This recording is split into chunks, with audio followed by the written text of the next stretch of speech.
Hello दोस्तों, नमस्कार। आपका स्वागत है आपके अपने चैनल हिंदी हब ऑफिशियल में। हम दोस्तों कर रहे हैं गोदान की प्रश्नोत्तरी। पार्ट 1 हमने कर लिया है, जिसके अंतर्गत 50 बेहतरीन प्रश्नोत्तर हम देख चुके हैं। पूरा का पूरा गोदान आपको चैनल पे पढ़ाया गया है। यदि आपने नहीं पढ़ा है तो वो आप ज़रूर पढ़ें। यदि पढ़ लिया है तो एक वीडियो में लगभग 1.5 पौने 2 घंटे की वीडियो है, जिसमें पूरे गोदांश का सार है वो संक्षिप्त रूप में समझाया गया है। पूरी तरह से कोई भी महत्वपूर्ण चीज़ है वो छूट नहीं पाई है, उसको आप देखें। यदि आपने पहली प्रश्नों की जो वीडियो है 50 प्रश्नों तक की वो नहीं देखी है, आप उसको देखिए। डिस्क्रिप्शन बॉक्स में लिंक मिल जाएगी, कमेंट में लिंक मिल जाएगी। चैनल से जुड़ने के लिए भी डिस्क्रिप्शन बॉक्स में क्या है, लिंक है। तो चलिए आज की हम शुरुआत करते हैं। क्वेश्चन 51 है दोस्तों हमारा। गांव में अपने क्रोध के लिए प्रसिद्ध था। छोटा डील, गठा हुआ शरीर, आंखें कौड़ी की तरह निकल आई थीं और आंखों गर्दन की नसें तन गई थीं। पंक्ति के माध्यम से लेखक ने किस पात्र का चरित्र चित्रण किया है? तंखा का, झिंगुरी सिंह का, गिरधर का, हीरा का। कितने क्वेश्चन सही होते हैं आप एक बार ज़रूर कमेंट करके दोस्तों बताइएगा। प्रश्नों का क्या स्तर है, अपनी राय ज़रूर दें। तो देखिए किसके बारे में प्रेमचंद जी यहाँ पर कह रहे हैं, गांव में वो अपने क्रोध के लिए प्रसिद्ध था। तो ये हीरा के विषय में कहा जा रहा है कि हीरा है वो क्या है, गांव में अपने क्रोध के लिए भयंकर रूप से प्रसिद्ध था और भयंकर रूप से पुनिया को मारता था। छोटा उसका डील था, तो ये उसका चरित्र चित्रण है हीरा का। अगला प्रश्न है, औरत जात इसी तरह बकती है। आज तो तुमसे लड़ गई, कल को दूसरों से लड़ जाएगी। तुम भले मानस हो, हंसकर टाल गए, दूसरा तो बर्दाश्त ना करेगा। कथन किसने किससे कहा? होरी ने दमड़ी वसोर से, हीरा ने दमड़ी वसोर से, शोभा ने दमड़ी वसोर से, हीरा ने होरी से। बताइए।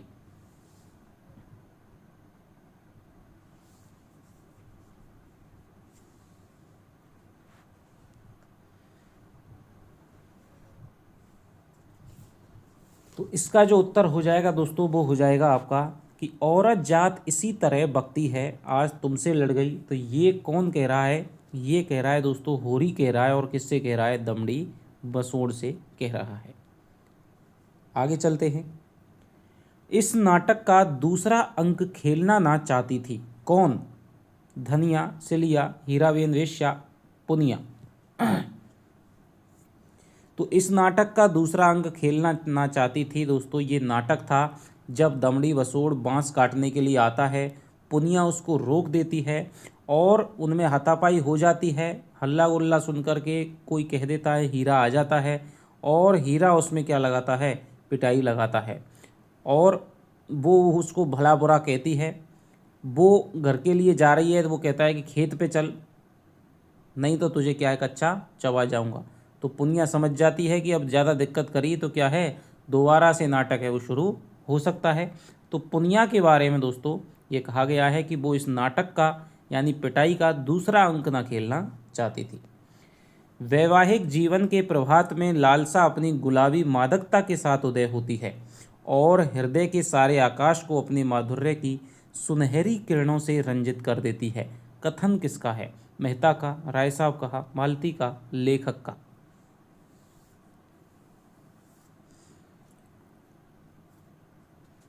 तो वैवाहिक ये बहुत ही दोस्तों शानदार कथन है और किसका है? लेखक का है। जब धनिया और होरी की बातचीत आती है कि भाई पिटाई के बाद में उनकी बातचीत आती है, तब उनके वैवाहिक जीवन के संदर्भ में ये बातें कहते हैं कि आदमी का शुरू शुरू में विवाह होता है तो क्या है, उसकी जो लालसा है वो गुलाबी मादकता के समान बहुत अच्छी अच्छी तरह से प्यार प्रेम से उनका रिश्ता चलता है। लेकिन एक समय बाद 5 साल 6 साल 10 साल बाद में क्या है, जो यथार्थ है वो अपने नग्न स्वरूप में आ जाता है। एक दूसरे में दोनों में झगड़े होते हैं, लड़ाइयाँ होते हैं, भली बुरी होते हैं, लेकिन बाद में क्या हो जाता है, सूर्यास्त का समय आ जाता है। तो इस प्रकार से दिन सुबह चढ़ता है, सुबह आता है, सूर्योदय होता है, बिल्कुल आराम से अरुण सूर्य होता है, मधुर होता है, इसकी ताप को सहा जा सकता है, अच्छा लगता है देखने में। लेकिन दोपहर का जो प्रचंड सूर्य होता है वो अपने ताप से हमें क्या करता है, कष्ट देता है। और फिर जो सूर्य है ढल जाता है तो वो भी क्या है, उसमें भी दिक्कत नहीं होती है। तो ये लेखक का कथन है दोस्तों। कुछ बातों में इतनी चतुर की ग्रेजुएट युवतियों को पढ़ाए और कुछ बातों में इतनी अल्हड़ की शिशुओं से भी पीछे। लंबा रूखा किंतु प्रसन्न मुख, डो थोड़ी नीचे को खिंची हुई, आंखों में एक प्रकार की तृप्ति, ना केशों में तेल, ना आंखों में काजल, ना देह पर कोई आभूषण, जैसे गृहस्थ के भार ने यौवन को दबाकर बौना कर दिया हो। पंक्तियों में लेखक ने किसका चरित्र चित्रण किया है? रूपा का, सोना का, सिलिया का, झुनिया का? बताइए। यदि आपको स्पीड थोड़ी ज़्यादा लग रही है तो आप वीडियो को पॉज करके भी उत्तर दे सकते हैं। और ज़रूर बताइए कमेंट करके कितने आपके सही हुए, किस प्रकार आपने उपन्यास पढ़ा है। तो देखिए, ये जो चरित्र चित्रण है दोस्तों, ये प्रेमचंद जी कह रहे हैं किसके बारे में? सोना के बारे में। कि सोना है वो कुछ बातों में तो इतनी चतुर थी कि बड़ी बड़ी युवतियों को भी क्या सकती है, बता सकती है, उनको पढ़ा सकती है, हरा सकती है। और कुछ बातों में ऐसी कि बिल्कुल क्या है, शिशुओं से भी अबोध थी। तो सोना के बारे में, जो कि किसकी बेटी थी? होरी की बेटी थी। होरी ने बंटवारे के समय दुलारी से कितने रुपए लेकर भाइयों को दिए थे? 30 रुपये, 50 रुपये, 80 रुपये और साहब तुम्हारे 40 रुपये। बताइए। तो एक जगह आया है कि भाई होरी ने बंटवारे के समय क्या है, रुपए लेकर के वो सोच रहा है कि भाई बंटवारे के समय लेकर के मैंने दुलारी से कितने रुपए, 40 रुपये लेकर के दिए थे। और जिनका बढ़ कर के लगभग क्या हो गया है, सूद समेत, एक आने का सूद लेती है 1 रुपये एक आना पे, तो उनका लगभग 100 रुपये हो गया है। आगे चलते हैं। खालिस्तान अपने हार्दिक उल्लास को दबाए रखना चाहती थी। इतनी बड़ी संपदा अपने साथ कोई नई बाधा ना लाए, यह शंका उसके निराश हृदय में कंपन डाल रही थी। रिक्त स्थान की पूर्ति कीजिए। कि कौन है जो अपने हार्दिक उल्लास को दबाए रखना चाहती थी? धनिया, झुनिया, सोना, मालती?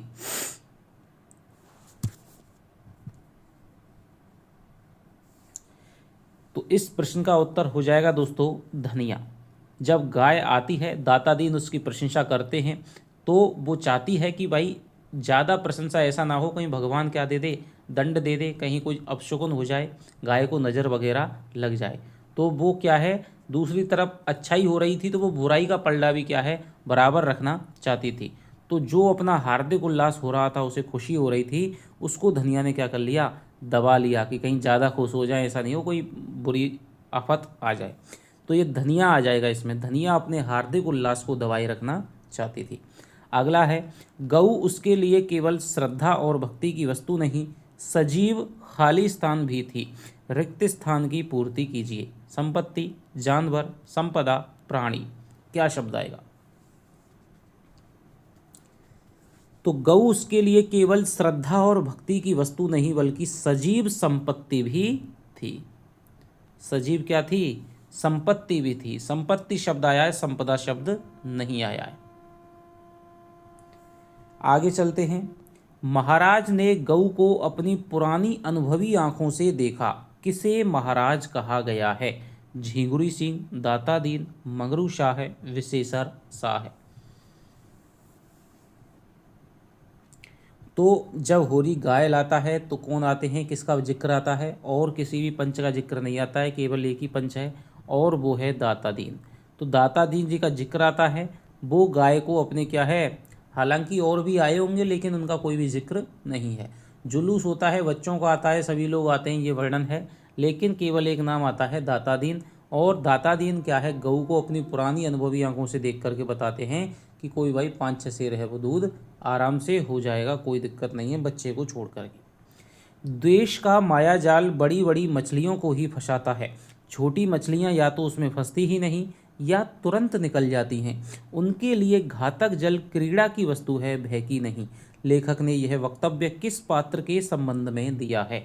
सोना के संबंध में, मंगल के संबंध में, रूपा के संबंध में, मुन्नू के संबंध में?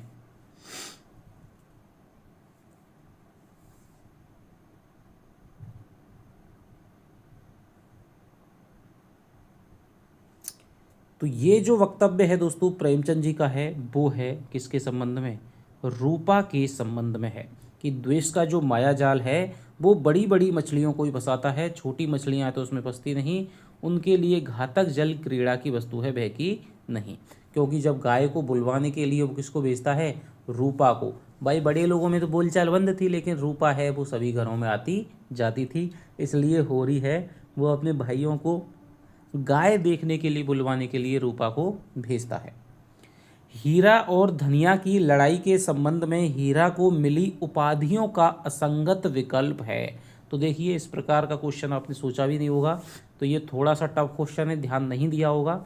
तो जब हीरा और धनिया की लड़ाई होती है तब वो सारे पंच वहाँ पर इकट्ठे हो जाते हैं, और जब हीरा क्या है भला बुरा कहता है कि मैं तुझसे क्या है जूतों से बात करूंगा, तुझे अपने बेटे का घमंड हो गया है, तब क्या है सारे लोग जो पंच हैं वहाँ पर उसको धिक्कारते हैं और अपने धिक्कार स्वरूप उसको क्या कहते हैं, उपाधियों से विभूषित करते हैं।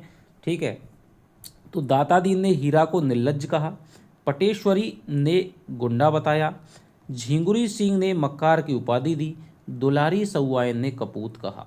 तो बताइए कौन सा विकल्प है इसमें से गलत है।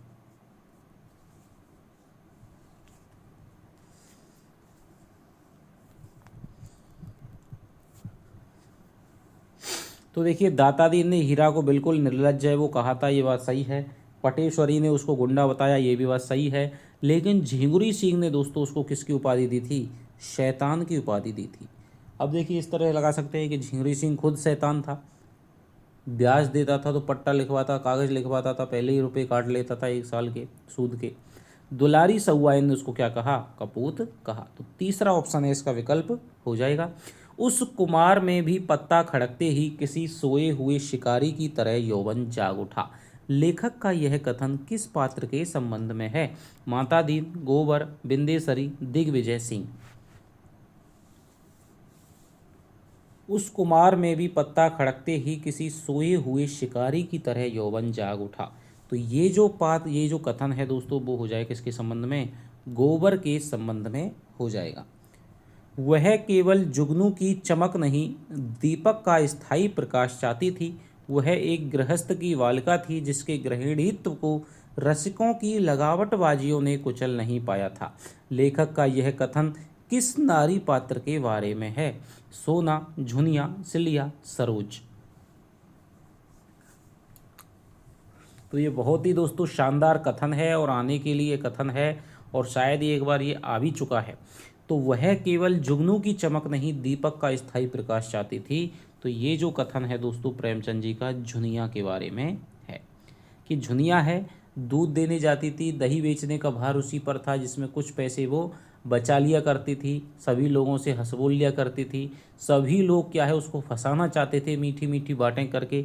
लेकिन वो केवल जुगनू की तरह नहीं कि कोई आए तो 2 4 मीठी बातें बोले फिर चला जाए, जुगनू थोड़े समय के लिए प्रकाश करता है, तो वो तो क्या है जीवन भर का वैवाहिक संबंध स्थापित करना चाहती थी, दीपक का स्थायी प्रकाश चाहती थी। तो झुनिया के बारे में है।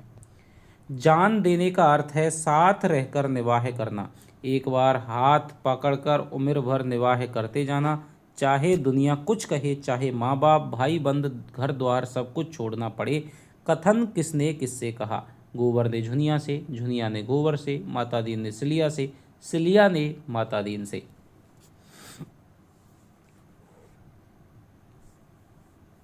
बताइए तो इसका जो उत्तर हो जाएगा दोस्तों वो हो जाएगा क्या, झुनिया ने किससे कहा, गोबर से कहा।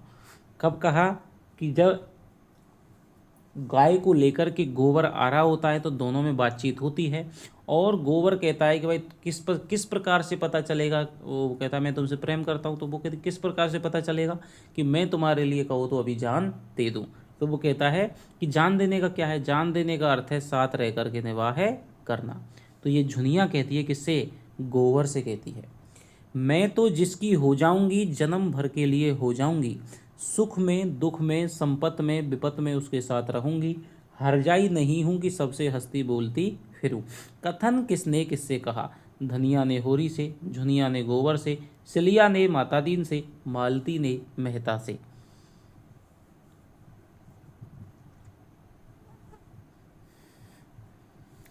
तो मैं तो जिसकी हो जाऊंगी, जन्म भर के लिए हो जाऊंगी, सुख में दुख में संपत में विपत में उसके साथ रहूंगी। ये जो दोस्तों कथन है किसका है? ये हो जाएगा, झुनिया कहती है किससे? गोबर से। गोबर से कहती है। ना जाने मर्दों की क्या आदत है कि जहाँ कोई जवान सुंदर औरत देखी और बस लगे घूरने छाती पीटने। और यह जो बड़े आदमी कहलाते हैं ये तो निरे लंपट होते हैं। कथन किससे? किसका किससे कथन है? जुनिया का गोबर से, गोबर का झुनिया से, सोना का झुनिया से, सोना का सिलिया से। हालांकि प्रसंग चल रहा है तो शायद आपको ये कथन थोड़े सरल लग रहे हों, लेकिन जब अलग से केवल पेपर में आएगा तो आपको थोड़ा सा क्या है, कठिन लगेगा। ना जाने मर्दों की क्या आदत है, तो ये क्या है दोस्तों, कौन कह रहा है? ये वही झुनिया कह रही है, गोबर से कह रही है कि भाई मर्दों की वो आदत नहीं है, जहाँ भी कोई अच्छी स्त्री देखते हैं उसको क्या है, घूरने लग जाते हैं। और ये जब बड़े बड़े आदमियों के बारे में कहती है उसके बाद में वो पंडित जी की जो कथा है वो सुनाती है। बहुत करके तो मर्द ही औरतों को बिगाड़ते हैं। जब मर्द इधर उधर ताक झांक करेगा तो औरत भी आंख लड़ाएगी। मर्द का हरजाईपन औरत को उतना ही बुरा लगता है जितना औरत का मर्द को। कथन किसने किससे कहा? झुनिया ने सोना से, सोना ने मथुरा से, सिलिया ने सोना से, झुनिया ने गोबर से। बताइए।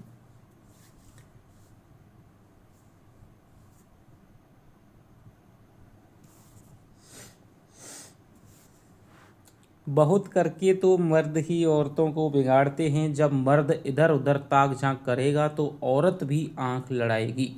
तो ये जो दोस्तों कथन है वो ही कहती है कौन? झुनिया कहती है गोबर से। मर्द का हरजाईपन, देखिए थोड़ी बहुत टाइपिंग में दोस्तों मिस्टेक हो सकती है क्योंकि बहुत ही कम समय मिल पाता है। और यदि आपको वीडियो पसंद आ रही हो दोस्तों, हमारी मेहनत आपको पसंद आ रही हो, तो वीडियो को लाइक कर दिया करें, कमेंट कर दिया करें। अभी देखिए आप झूठ मानेंगे, 3/11 पर यानी कि सुबह के 3:11 AM पर मैं ये वीडियो आपके लिए बना रहा हूँ। तो थोड़ा सा आप चैनल को सपोर्ट करेंगे तो मैं भी आपके लिए और मेहनत करके और अच्छा कंटेंट आपको मुफ्त में आपको मैं उपलब्ध करवा पाऊँगा। कोई राशि नहीं ली जा रही है। और ये आपको, ये जो मैं करवा रहा हूँ वो आपको 15-20 हज़ार फीस देने पर कोचिंग में वो भी नहीं मिलेगा। कितनी भी गाइड आप खरीद लेना, ये जो मैटर है आपको कहीं भी नहीं मिलने वाला है। तो ये मैं स्वयं मेहनत कर करके एक एक चीज़ को टाइप करके आपके लिए करवा रहा हूँ। तो आपका थोड़ा सा दायित्व, ये फ़र्ज़ है, जिम्मेदारी ये बढ़ जाती है कि आप मुझको लगातार क्या करते रहें, चार्ज करते रहें। तो चलिए आगे चलते हैं। सिलिया के बेटे का नाम क्या था? मुन्नू, मंगल, रामू, मटरू। सिलिया के बेटे का नाम क्या था? तो सिलिया का बेटा का नाम क्या था दोस्तों? सिलिया के बेटे का नाम था रामू। रामू है, रामू क्या है, थोड़ा सा तोतली वाणी बोलता था। और तोतली वाणी बोलता था तो वो सबको हंसाता रहता था। कभी बंदर की निकालनी है, कभी कुत्ता की आवाज़ निकालनी है तो उसकी नकल करके निकालता था, आवाज़ करके निकालता था। और अपना नाम है, अपने माता पिता का नाम है वो बताता था। ठीक है, आगे चलते हैं। रामू दाता दीन से अपना क्या नाता बतलाता था? मामा का, फूफा का, साले का, दोस्त का। बताइए। तो यदि आपने मेरे साथ में उपन्यास पढ़ा है तो आपके लिए ये प्रश्नोत्तरी है बहुत ही आसान हो जाएगी। एक आध कोई क्वेश्चन आपका गलत हो तो हो। तो रामू दाता दीन से अपना क्या नाता बतलाता था दोस्तों? तो ये बतलाता था किसका? साले का बतलाता था। रामू तोतला था तो सभी लोग उससे मजाक करते थे। और हम भी आजकल क्या है, हर समय जो तोतला बच्चा होता है उससे मजाक करते ही हैं बड़े। तो वो कहता तुम्हारा नाम क्या है? वो कहता था लामू। तुम्हारी माता का नाम क्या है? कि छलिया। तुम्हारे पिता का नाम क्या है? माता दीन। और दाता दीन कौन है? कि वो हमारा छाला है। तो साले का नाता है वो रामू। अब प्रेमचंद जी कहते हैं कि पता नहीं कि कौन था जिसने दाता दीन से ये रिश्ता उसका बता दिया था। तो साले का नाता है वो बतलाता था रामू सबको। चीथड़े की गुड़िया ने उसे माता बनना सिखाया था। वह मातृभावना जीता जागता बालक पाकर अब गुड़ियों से संतुष्ट ना हो सकती थी। लेखक का यह कथन किस पात्र के बारे में है? झुनिया, चूहिया, रूपा, सिलिया।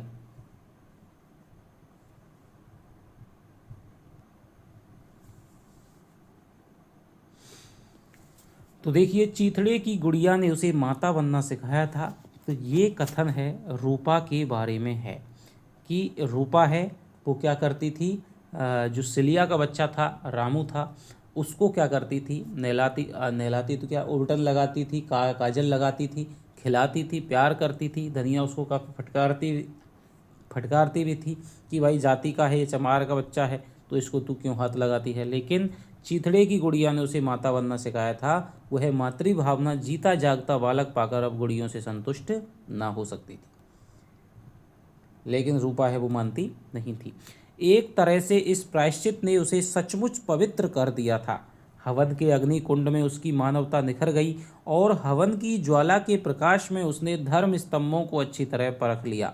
लेखक का यह वक्तव्य किस पात्र से संबंधित है? तो बताइए, हीरा, माता दीन, गोबर, होरी।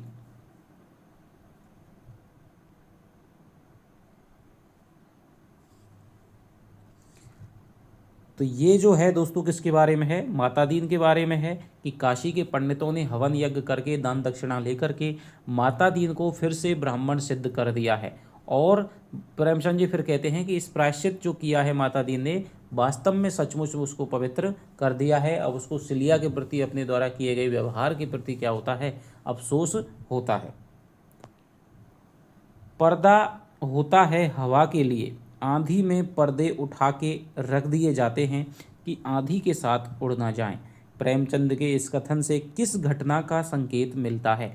हीरा द्वारा गाय को जहर देना, सिलिया के बेटे रामू की मृत्यु, रूपा राम सेवक का विवाह, खन्ना के शक्कर मिल में आग लगना। पर्दा होता है हवा के लिए, आंधी में पर्दे उठा के रख दिए जाते हैं कि आंधी के साथ में उड़ना चाहें। तो इस घटना से दोस्तों घटना हमें याद आती है किसकी? रामू की मृत्यु की। कि प्रेमचंद जी कहते हैं कि जिस दिन रामू की मृत्यु हुई थी उस दिन क्या हुआ कि माता दीन ने अपने सारे बंधनों को तोड़ दिया और अपने गोद में लेकर के क्या कर दिया उनको, रामू को वो स्वयं क्या कर ले गया था, चिता तक ले गया था। कि पर्दा होता है हवा के लिए, कि हवा के लिए क्या होता है? पर्दा होता है। यदि आंधी आएगी तो क्या होगा? पर्दा ही उड़ जाएगा। तो ऐसे ब्राह्मणत्व का पर्दा लगा करके वो रखना नहीं चाहता था। उस समय वो पर्दा क्या हो गया? उड़ गया मृत्यु पर। तो ये इस घटना का संकेत पता चलता है। खाली स्थान, परीक्षक से परीक्षार्थी हो गए हैं, रिक्त स्थान की पूर्ति करो। कौन हो गए हैं? Omkarnath, doctor Mehta, mister Khanna, Mirza Khurshid.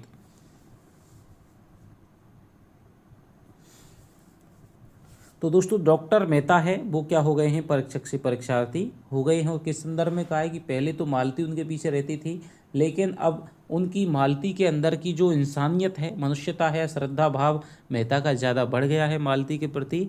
और पहले वो मालती की बात बात में परीक्षा लिया करते थे, लेकिन नदी तट वाली घटना के बाद में अब मालती है उनकी तरफ उसका मोह भंग हो चुका है, उनसे वो कम ध्यान देती है। तो अब वो स्वयं ही क्या है, ऐसा लग रहा है कि वो स्वयं ही परीक्षा देने वाले बन गए हैं। तो ये हो गया डॉक्टर मेहता। गृह प्रबंध में तो वह कभी बहुत कुशल ना थे। किसकी विशेषता की तरफ संकेत है? राम सेवक, राय साहब, मिस्टर मेहता, मिर्जा खुर्शीद। तो गृह प्रबंध में कौन कुशल ना थे दोस्तों? मिस्टर मेहता नहीं थे। आगे चलते हैं। मनुष्य जाति को इस प्रथा ने जितना आलसी और मुफ्तखोर बनाया है और उसके आत्मगौरव का जैसा आघात किया है, उतना अन्याय ने भी ना किया होगा। बल्कि मेरे ख्याल में अन्याय ने मनुष्य जाति में विद्रोह की भावना उत्पन्न करके समाज का बड़ा उपकार किया है। मालती का यह कथन किस प्रथा के संबंध में है? जाति प्रथा, सती प्रथा, दास प्रथा, दान प्रथा।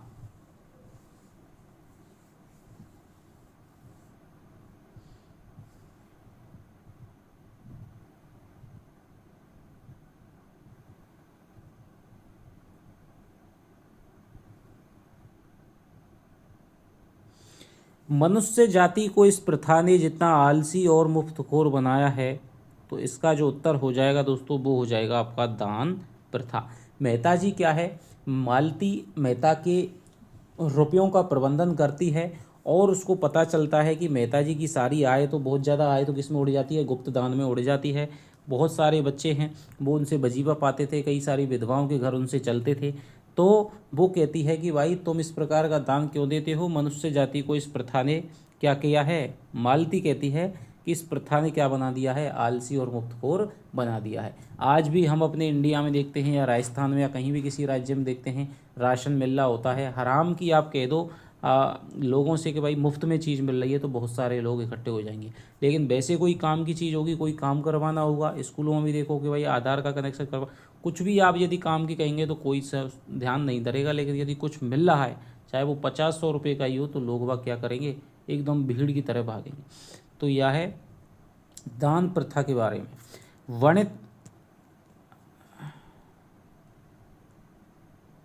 वणित नहीं है दोस्तों, वणिक बुद्धि को कौन आवश्यक बुराई समझते थे।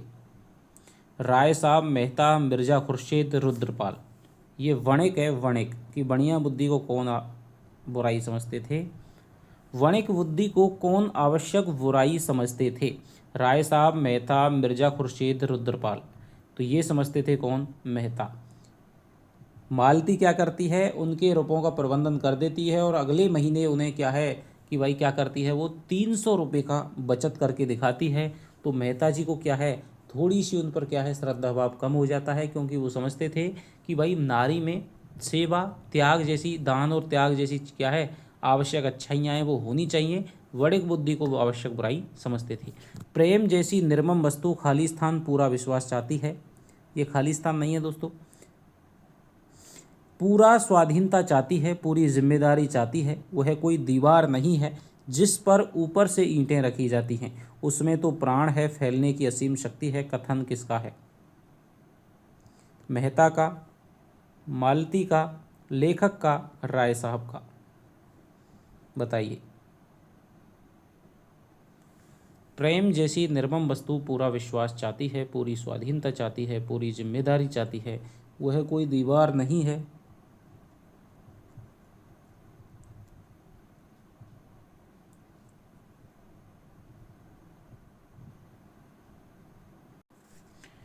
तो इसका जो उत्तर हो जाएगा दोस्तों वो हो जाएगा क्या, लेखक का ये कथन है। लेखक का कथन हो जाएगा, प्रेमचंद जी का कथन है प्रेम के बारे में। मालती के यहाँ पर गोबर की मजदूरी क्या थी। देखिए इस संबंध में यहाँ पर क्या कहते हैं प्रेमचंद जी, पूरा मैं आपको वक्तव्य है वो बताता हूँ कि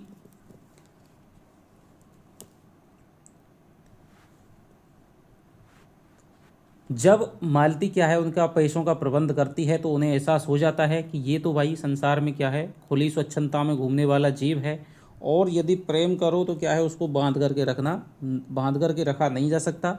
मेहता जी अपनी मस्ती में मस्त रहने वाले हैं और इनसे यदि शादी वगैरह बंधन में डाला तो इनका जो रूप है वो नहीं रह जाएगा। तो वो चाहते हैं कि भाई कि उसे प्रकाश की जो यह जो मोह है वो ही क्या है, विनाश की जड़ है। प्रेम जैसी निर्मम वस्तु भैंसे बांध करके नहीं रखी जा सकती। वो तो क्या चाहती है, पूरा विश्वास चाहती है, पूरी स्वाधीनता चाहती है, पूरी जिम्मेदारी चाहती है। उसके पल्लवित होने की शक्ति उसके अंदर है, उसे प्रकाश और क्षेत्र मिलना चाहिए। वह कोई दीवार नहीं है जिस पर ऊपर से ईंट रखी जाती है, उसमें तो प्राण है, फैलने की असीम शक्ति है। तो ये पूरा वक्तव्य है। आगे चलते हैं। मालती के यहाँ पर गोबर की मजदूरी क्या थी। 12 रुपये महीना, 15 रुपये महीना, 10 रुपये महीना, 20 रुपये महीना।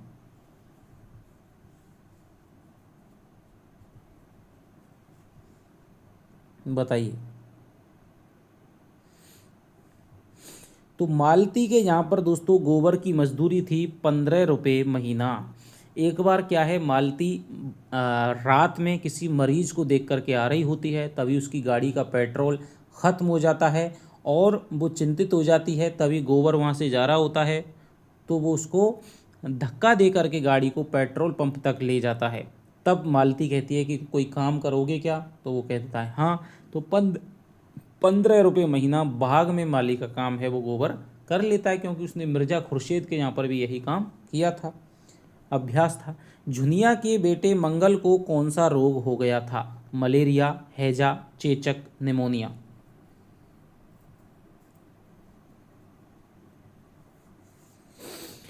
तो झुनिया के बेटे मंगल को दोस्तों पहले तो ज्वर आता है और उसे अगले दिनों में क्या निकल आती है, चेचक निकल आती है। मालती उसका क्या करती है, बहुत ही सावधानी से इलाज करती है।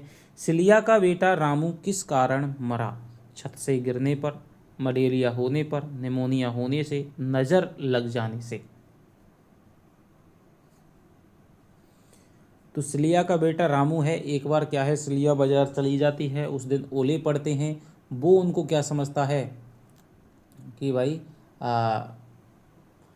उनको बीनने के लिए चला जाता है और उसको बुखार आ जाता है और उसको अगले दिन निमोनिया हो जाता है और अगले दिन मृत्यु हो जाती है। तो निमोनिया हो जाने से रामू की मृत्यु हो गई थी। मेरी मूछें मुझे प्राणों से प्रिय हैं, किसका कथन है, मेहता, गोबर, राय साहब, दिग्विजय सिंह। तो ये जो कथन हो जाएगा, मेरी मूछें मुझे प्राणों से प्रिय हैं, ये हो जाएगा दोस्तों मेहता जी का। उसके अंग अंग से मातापन फूट पड़ता था, मानो यही उसका यथार्थ रूप हो। यह हाव भाव, यह शौक श्रृंगार उसके मातापन के आवरण मात्र हों, जिसमें उस विभूति की रक्षा होती रहे। वक्तव्य किस पात्र के बारे में है, मालती, झुनिया, चूहिया, धनिया।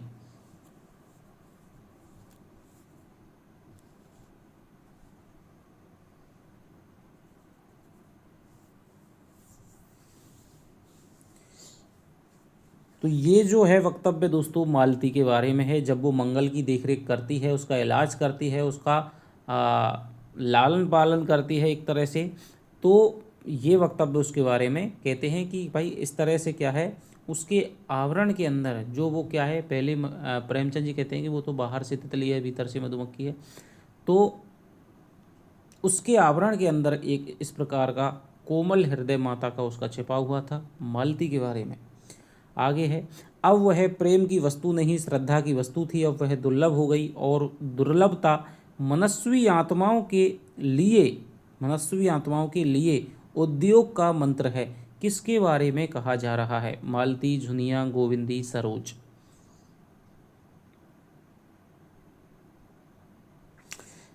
बच्चे की रोने की आवाज़ आती है, मेहता जी जागते हैं और वो देखते हैं कि मालती बच्चे को रात के 1, 1:30, 2 बजे बच्चे को चिमटाए हुए बैठी है सीने से और उसको चुप करवाने की चेष्टा है वो कर रही है।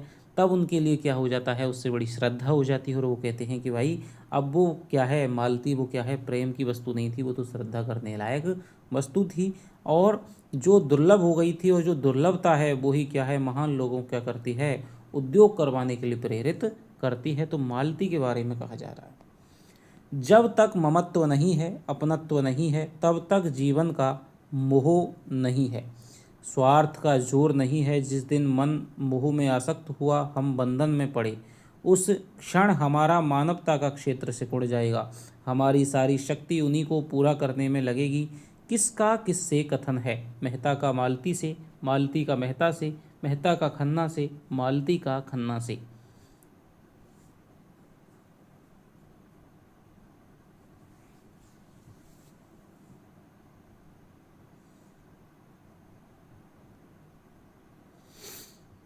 तो बताइए किसका नहीं है दोस्तों, किसका किससे कथन है, तो ये कथन है मालती का मेहता से कथन है। शादी वाली बात पर विचार कर रहे हैं तो मालती कहती है कि भाई जब तक हम किसी से अपना मोह नहीं जोड़ते हैं, तब तक हमें ना अपनी चिंता होती है ना दूसरे की चिंता होती है। जब हमारा किसी से मोह लग जाता है, तब हम क्या है, मान लीजिए क्या है, जैसे शादी से पहले लड़कियां हैं या जो आदमी है अब सबके बच्चों से प्रेम करता है, लेकिन अपने बच्चे हो जाने के बाद में वो मानवता का जो क्षेत्र है, जो सब बच्चों को प्रेम करना चाहिए था, वो अपने बच्चों के प्रति उनका ज़्यादा हो जाता है, तो मानवता का क्षेत्र है वो सिकुड़ जाता है। तो ये कह रहे हैं साहब, मालती कह रही है किससे, मेहता से। आगे है, नगर की वेश्याओं की नाटक मंडली कौन बनाता है, राय साहब, मेहता, ओंकारनाथ, मिर्जा, खुर्शीद। थोड़ी सी टाइपिंग मिस्टेक है, थोड़ी बहुत मैं आपको बताता चल रहा हूँ। राय साहब, मेहता, ओंकारनाथ, मिर्जा, खुर्शीद। लगभग 2 घंटे आपके इन 50 क्वेश्चनों को करने में और 1 घंटा आपको इसमें लग जाता है। 3 घंटे में एक जाकर क्लास बनती है दोस्तों। नगर की वेश्याओं की नाटक मंडली बनाते हैं कौन, मिर्जा, खुर्शीद बनाते हैं। आगे चलते हैं, जब तक नदी बाढ़ पर थी उसके गंदले तेज फैनिल प्रवाह में प्रकाश की किरणें बिखर रह जाती थी। अब प्रवाह स्थिर और शांत हो गया था और रश्मियाँ उसकी तह तक पहुँच रही थीं। प्रेमचंद ने उक्त वक्तव्य किस पात्र के संदर्भ में प्रयुक्त किया है?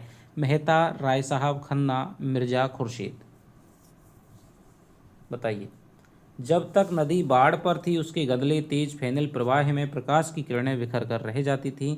तो ये जो वक्तव्य है दोस्तों, वो मिर्ज़ा खुर्शीद के संदर्भ में प्रयुक्त किया है।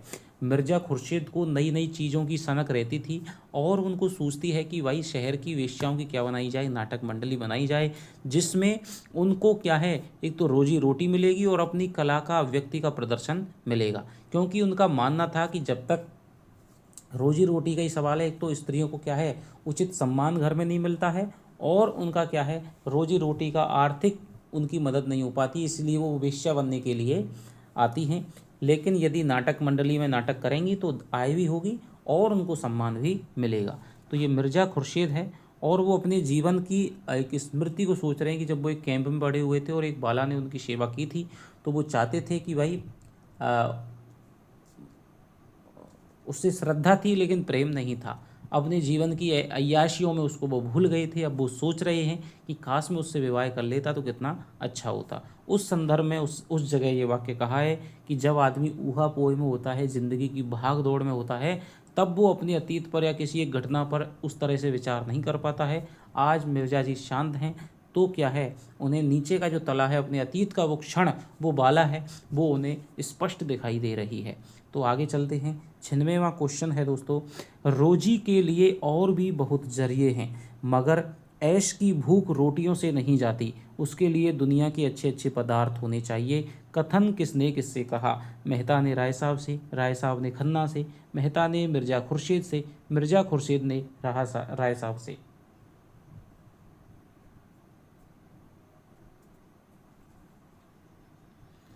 रोजी के लिए और भी जरिए हैं मगर ऐश की भूख रोटियों से नहीं जाती। ये दोस्तों मेहता का कथन है मिर्ज़ा खुर्शीद से।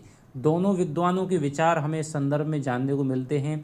मिर्ज़ा खुर्शीद का विचार है कि भाई औरतों को आर्थिक रूप से सशक्त नहीं है, वो पैसे की तंगी रहती है और उनको परिवार में उचित सम्मान नहीं मिल पाता है, रोजी का जरिया है इसलिए वो इस तरफ आती हैं।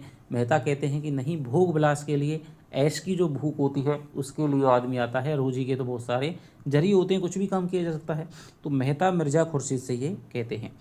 हर एक कौम में एक ऐसी चीज़ होती है जिसे उसकी आत्मा कहते हैं। अस्मत् सतीत्व हिंदुस्तानी तहजीब की आत्मा है, किसका कथन है? राय साहब, मिस्टर मेहता, मिर्ज़ा खुर्शीद, मालती। हर एक कौम में एक ऐसी चीज़ होती है जिसे उसकी आत्मा कहते हैं। अस्मत् सतीत्व हिंदुस्तानी तहजीब की आत्मा है, किसका कथन है? तो ये जो कथन हो जाएगा दोस्तों मिर्ज़ा खुर्शीद का हो जाएगा। आगे चलते हैं। बिजली कैसा पत्र था? दैनिक, पाक्षिक, साप्ताहिक, मासिक? तो बिजली है वो आपका कैसा पत्र था? दैनिक पत्र था और जिसके संपादक थे कौन दोस्तों? मिस्टर ओंकारनाथ। तो ये आसान सा क्वेश्चन है। मिस्टर ओंकारनाथ हैं, वो उसके संपादक थे दैनिक बिजली पत्र के। खद्दर का धोता कुर्ता वगैरह है वो पहनते थे। बीमा कंपनी में दलाली करते हैं, बैंकों से कर्ज दिलाने में वकालत से कहीं ज़्यादा कमाई करते हैं। पंक्ति के अनुसार किस पात्र के बारे में पता चलता है? खन्ना, तनखा, राय साहब, ओंकारनाथ? बताइए। बीमा कंपनी में दलाल कौन थे दोस्तों? तो ये थे आपके तनखा जी। बैंकों से कर्ज दिलाने में वकालत से कहीं ज़्यादा कमाई करते हैं। मिस्टर मेहता किस विषय के प्रोफेसर थे? हिंदी, राजनीति विज्ञान, दर्शन शास्त्र, समाजशास्त्र? तो आप सबको आता होगा। तो मिस्टर मेहता है वो आपके फिलॉसफी के यूनिवर्सिटी में प्रोफेसर थे। तो ये रहे हमारे दोस्तों 100 प्रश्न। पहले 50 प्रश्न की अलग वीडियो है, आप उसको जाकर के ज़रूर देखिएगा। इसको देखिए। अगली वीडियो आपको जल्द ही मिलने वाली है। तब तक आरपीएससी सेकंड ग्रेड की यदि तैयारी कर रहे हैं तो उसके भी मैंने बहुत सारी रचनाएं, बहुत सारी प्रश्नोत्तर ये वो करवा रखी है। आरपीएससी फर्स्ट ग्रेड की भी मैंने बहुत सारी चीज़ें करवा रखी हैं। जितनी रचनाएं आपके लगी हुई हैं आप प्लेलिस्ट में जाकर के आप देख सकते हैं। यदि कोई रचना नहीं है, आप पढ़ना चाहते हैं तो कमेंट करके बताइएगा। चलिए, आपसे मिलता हूँ अगली वीडियो में। तब तक के लिए दोस्तों बाय बाय, जय हिंद, जय भारत।